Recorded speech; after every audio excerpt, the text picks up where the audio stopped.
Damai sejahtera Allah yang melampaui segala akal akan memenuhi hati dan pikiranmu di dalam Kristus Yesus. Amin. Firman Tuhan yang kita renungkan hari ini dibaca dari Yohanes pasal 21 ayat 15 sampai 19. Beginilah firman Tuhan. Sesudah sarapan, Yesus berkata kepada Simon Petrus, "Simon, anak Yohanes, apakah engkau mengasihi aku lebih daripada mereka ini?" Jawab Petrus kepadanya, "Benar Tuhan, engkau tahu bahwa aku mengasihi engkau."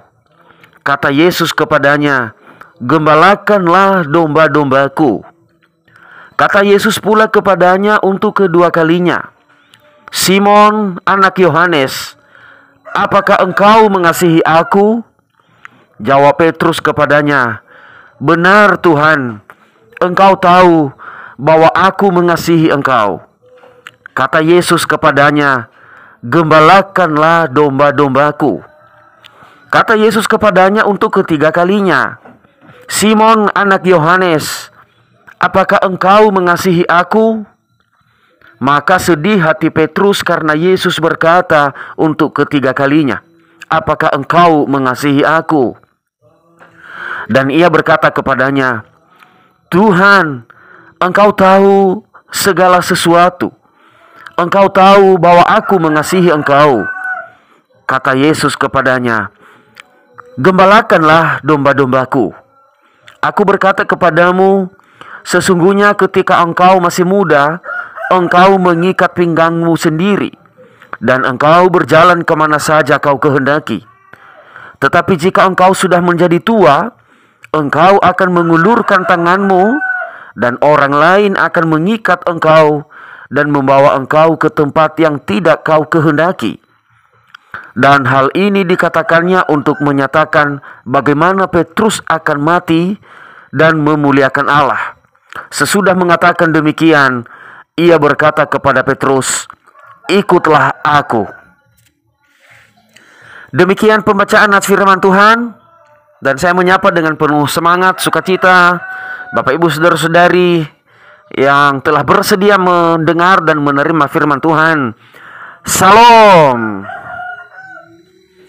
Tema firman Tuhan yang kita renungkan saat ini adalah mengasihi dan mengikut Yesus dengan setia. Bapak Ibu Saudara-saudari di dalam Tuhan kita Yesus Kristus, jika dalam hati atau di dalam kehidupan seseorang ada rasa kasih, maka apapun itu ia mau melakukannya. Apa saja ia mau lakukan. Walaupun itu berat, walaupun susah, menantang, sekalipun sebenarnya ia tidak mampu, tetapi ia mau melakukannya. Karena rasa kasih yang ada di dalam dirinya yang mendorongnya untuk melakukan segala sesuatu itu.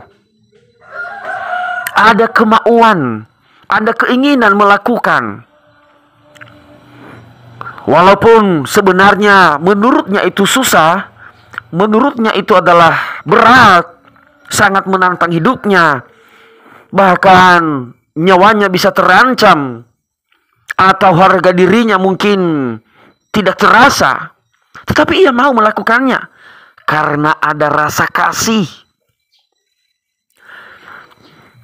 Misalnya saudara-saudari di dalam Tuhan, pasangan pemuda yang sedang pacaran, yang lagi cinta-cintanya, yang lagi kasih-kasihnya gitu. Seorang laki-laki yang sangat cinta kepada seorang perempuan.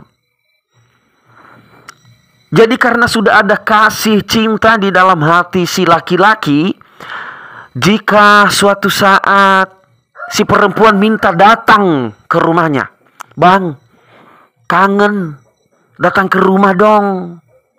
Apa yang dilakukan si laki-laki?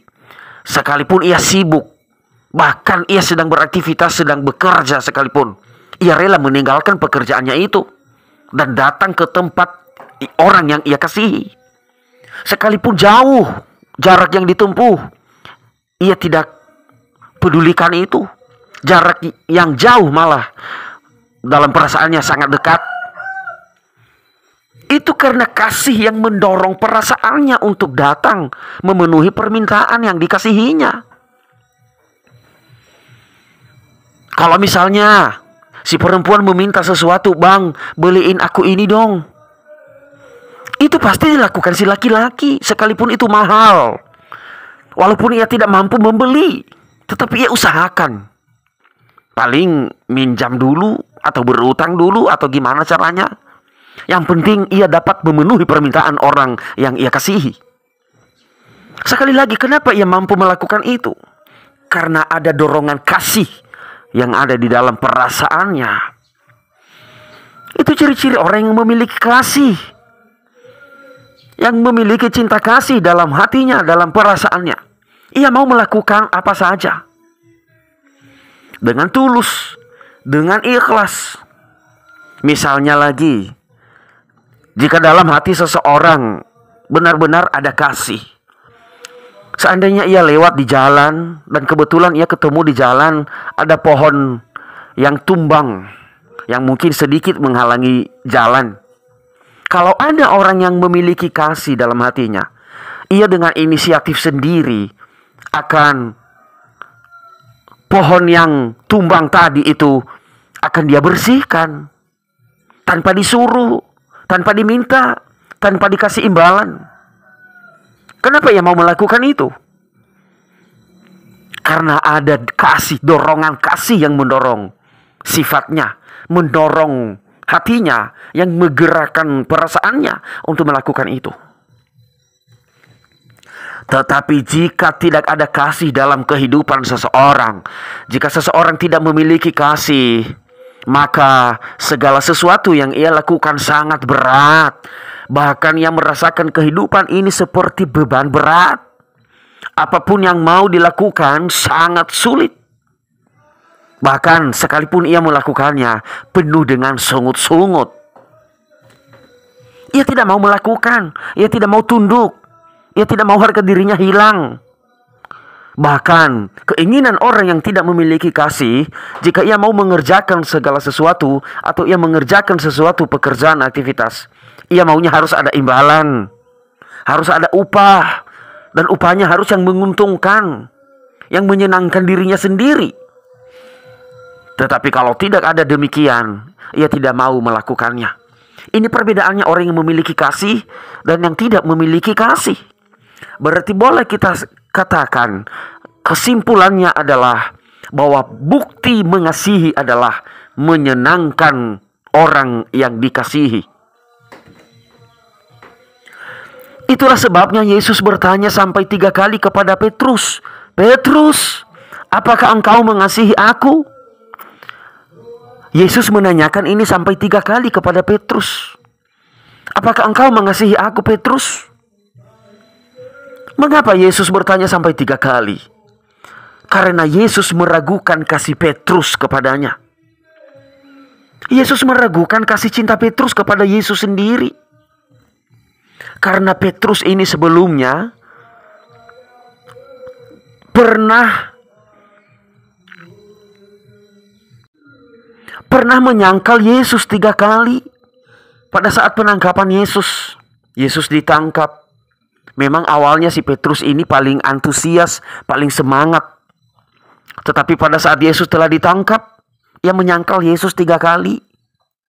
Ia pura-pura tidak mengenal, pura-pura tidak tahu. Berarti di sini Yesus telah mengenal dan melihat hati Petrus ini tidak mau menderita bersama Yesus. Hanya sebatas mulut, hanya sebatas semangat. Tetapi jika sampai kepada sesuatu yang susah, yang sulit, bahkan yang mengancam nyawa sekalipun, ia tidak mau. Ia tidak bisa. Yesus sudah tahu hati, perasaan Petrus seperti itu. Yesus telah mengetahui kasih Petrus.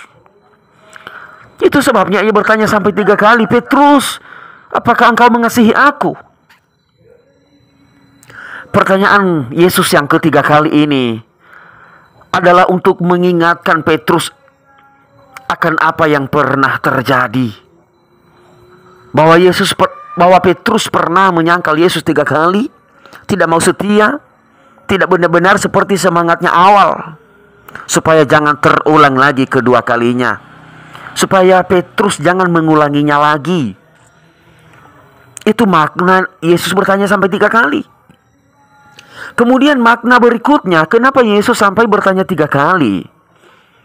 Ini untuk menyadarkan Petrus supaya Petrus sadar, sekaligus mendorong Petrus agar sungguh-sungguh setia kepada Tuhan. Agar sungguh-sungguh benar-benar Petrus ini mau bekerja untuk Tuhan dalam keadaan apapun.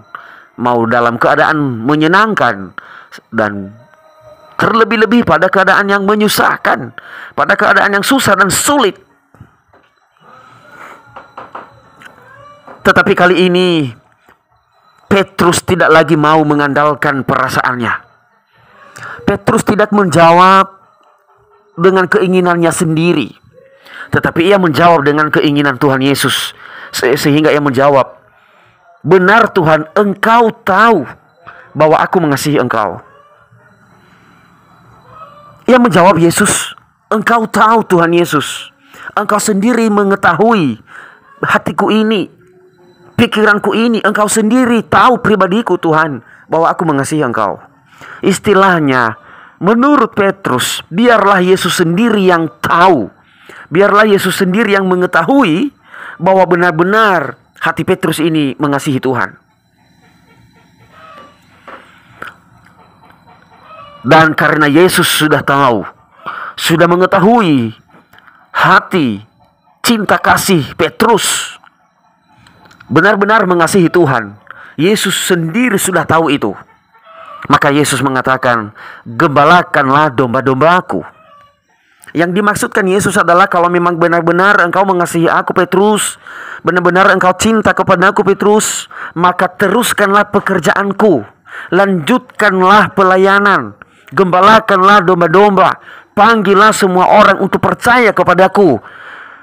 Karena Yesus mengetahui, Yesus tahu apa yang akan terjadi ke depan dengan melayaninya, menggembalakan domba-dombanya, melakukan pemberitaan Injil, memberitakan kerajaan sorga. Petrus pasti mengalami kekejaman. Petrus pasti mengalami sesuatu hal-hal yang jahat, akan merasakan sesuatu hal yang sulit. Itu yang dijelaskan Yesus kepadanya di ayat yang ke-18 sampai ke-19. Ke-19 lebih jelas, dan hal ini dikatakannya untuk menyatakan bagaimana Petrus akan mati dan memuliakan Allah. Karena memang Yesus sudah tahu bagaimana nasib murid-muridnya ini ke depan. Yesus sudah mengetahui bagaimana kehidupan Petrus ini ke depan, bahwa ia akan mengalami kematian karena memberitakan Injil, bahkan cara matinya secara sadis. Makanya Yesus akan menanyakan lebih serius dan sungguh-sungguh kepada Petrus, "Petrus, engkau mengasihi aku?" Tetapi Petrus menyerahkan kehidupannya kepada Yesus. "Engkau sendiri tahu Tuhan." Berarti Petrus telah menyerahkan seluruh kehidupannya sesuai dengan pengetahuan dan keinginan kemauan Yesus. Yesus selalu mengatakan, "Gembalakanlah domba-dombaku." Supaya Petrus ini nanti jangan menyerah. Pada saat ia menggembalakan domba-domba Allah, pada saat ia keliling-keliling melayani, ia merasakan sesuatu tantangan yang berat, yang mengancam nyawanya sekalipun, agar si Petrus ini jangan menyerah, jangan mengkhianati Yesus lagi. Tetapi ia terus melayani, ia terus mengabarkan kabar baik. Itu tujuan Yesus menanyakan hal ini sampai 3 kali. Yesus menginginkan kasih setia dan mengikutnya dari Petrus yang sungguh-sungguh. Yesus menginginkan kepada murid-muridnya, dari murid-muridnya, supaya murid-muridnya, Petrus ini sangat mengasihi dan mengikut dia dengan setia dalam keadaan dan kondisi tantangan apapun. Saudara-saudari dalam Tuhan kita Yesus Kristus, jika kita juga bertanya dalam hati kita, sejauh mana kita mengasihi Yesus? Seringkali kita mengatakan, aku mengasihi Engkau Yesus. Seperti lagu yang sering kita nyanyikan, aku mengasihi Engkau Yesus dengan segenap hatiku.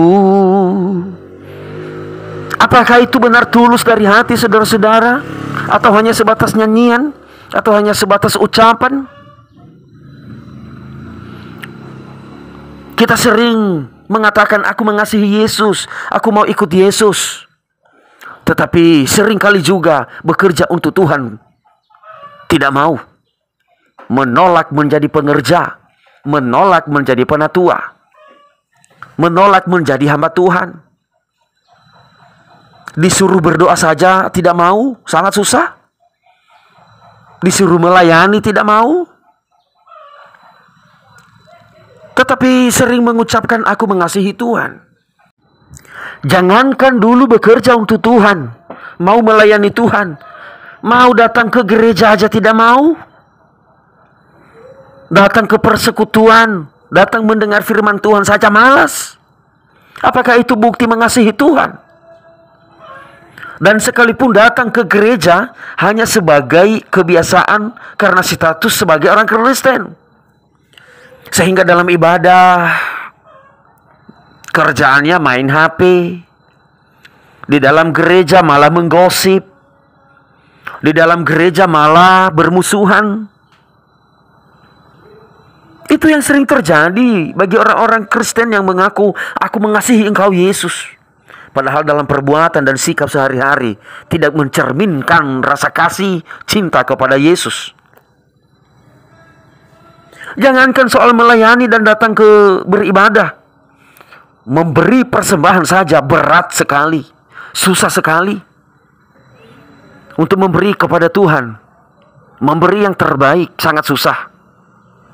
Karena merasa rugi. Buat apa saya kasih persembahan? Lebih baik saya beli ini, beli itu. Saya puas, saya senang. Susah memberi. Dan paling karena sudah kebiasaan memberi, nggak enak nanti dilihat orang kalau nggak memberi persembahan. Udah dikasih 1.000, 2.000. Apakah itu bukti mengasihi Tuhan? Hanya hujan sedikit, rintik-rintik, mati lampu, tidak datang ke persekutuan, tidak datang ke komsel, tidak datang ke penelaah Alkitab di lingkungan-lingkungan. Itu yang sering terjadi dalam kehidupan kita. Orang-orang yang sering mengatakan aku mengasihi Yesus, tetapi bekerja untuk Tuhan tidak mau. Saudara-saudara, kita tadi tahu tujuan Yesus bertanya kepada Petrus, apakah engkau mengasihi aku Petrus? Iya Tuhan, engkau tahu aku mengasihi engkau. Gembalakan domba-dombaku. Yang artinya, kalau memang benar engkau mengasihi aku Petrus, bekerjalah untuk aku. Layanilah domba-dombaku. Panggillah semua orang untuk datang kepada aku, untuk percaya kepada aku. Bekerjalah untuk aku Petrus. Seandainya Yesus bertanya kepada kita saat ini, hai umatku, apakah kalian mengasihi aku? Jika kita jawab, iya Tuhan engkau tahu, kami mengasihi engkau. Bekerjalah untuk aku. Layanilah umatku. Berbuat baiklah kepadaku. Sembahlah aku. Dalam hal ini mungkin kita agak ragu-ragu. Aduh Tuhan, bagaimana ya? Aku sibuk. Itu pekerjaanku belum selesai Tuhan. Tapi aku juga butuh ini Tuhan. Aduh maklumlah Tuhan. Aku gak bisa. Aku gak mampu. Aku sibuk Tuhan. Berarti ini namanya kita mengasihi Tuhan itu hanya sebatas ucapan. Hanya sebatas mulut, bibir. Hanya sebatas semangat. Biar hal ini menyadarkan kita. Jika kita benar mengasihi Tuhan, kita juga harus mampu bekerja untuk Dia. Kita mengasihi Tuhan, kita juga harus mampu menderita untuk Dia.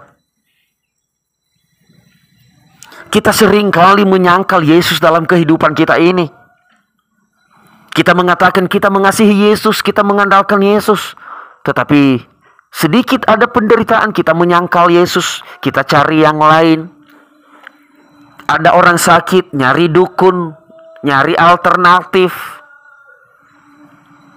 Yang didoain dari setan-setan, dari kegelapan dunia. Padahal di balik itu juga nanti aku mengasihi Yesus. Itu namanya penyangkalan, saudara-saudara. Sedikit ada beban berat, ada pergumulan, marah kepada Yesus. Kenapa ini terjadi, Tuhan? Apakah Tuhan tidak mengasihi aku? Aku sudah berusaha, aku sudah lelah. Tetapi kenapa ini yang terjadi, Tuhan? Bersungut-sungut, menyalahkan Tuhan, menyalahkan nasibnya sendiri. Itu namanya menyangkal Tuhan. Awal kita semangat, aku sembah Tuhan, aku memuji Tuhan, aku berdoa kepada Tuhan. Tetapi kenapa ketika ada pergumulan, semangat itu langsung keok, langsung berubah, langsung nyari alternatif? Saudara-saudari, perlu kita ketahui, mengasihi Yesus adalah menyenangkan Yesus. Mengasihi Yesus adalah bekerja untuk Yesus. Mengasihi Yesus adalah kita mau melakukan kehendaknya sesuai dengan keinginannya. Kita ikut Dia, sekalipun banyak tantangan, banyak rintangan yang terjadi. Mari kita menyenangkan Tuhan dalam hidup ini. Memang kita tahu, bekerja untuk Tuhan, melayani Tuhan itu tidak segampang yang kita inginkan.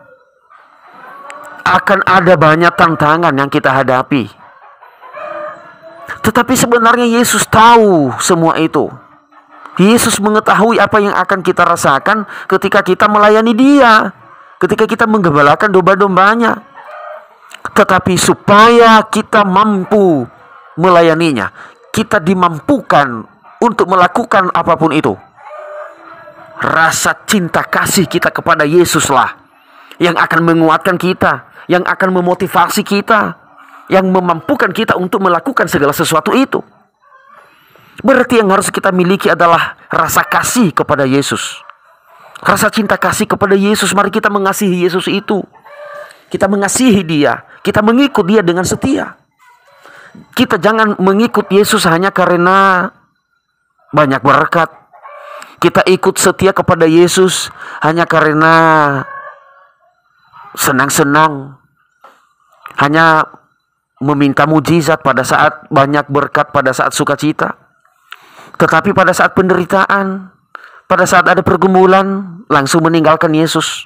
Itu namanya tidak setia. Kita harus memiliki kasih. Bahkan kita menumbuhkan kasih itu. Kita buat besar, lebih besar lagi. Kasih kepada Yesus dalam hidup kita, dalam hati, dalam perasaan kita. Sehingga itulah nanti yang akan mendorong kita, memampukan kita untuk bekerja untuk Tuhan, melakukan segala sesuatu untuk Tuhan, sehingga Tuhan disenangkan. Demikianlah firman Tuhan, saudara-saudara. Semoga kita menjadi orang-orang yang setia mengasihi Tuhan dan mengikutnya dengan sungguh-sungguh. Kita berdoa. Engkau, Tuhan kami Yesus Kristus, mengajak kami untuk bekerja kepadamu, menggembalakan domba-dombamu, melayanimu. Dan yang memampukan kami adalah rasa cinta kasih kami kepadamu. Jika kami mengasihi Engkau Tuhan, jika ada rasa kasih dalam hati kami, maka kami mampu untuk melayanimu, untuk memberitakan kabar baik kepada siapapun, sekalipun itu menurut kedagingan kami tidak mampu, susah. Tetapi karena rasa cinta kasih kami kepadamu, kami mau melakukannya. Tolong kami Tuhan, sehingga kami mampu melakukan semua ini. Dalam nama Yesus kami telah berdoa. Amin.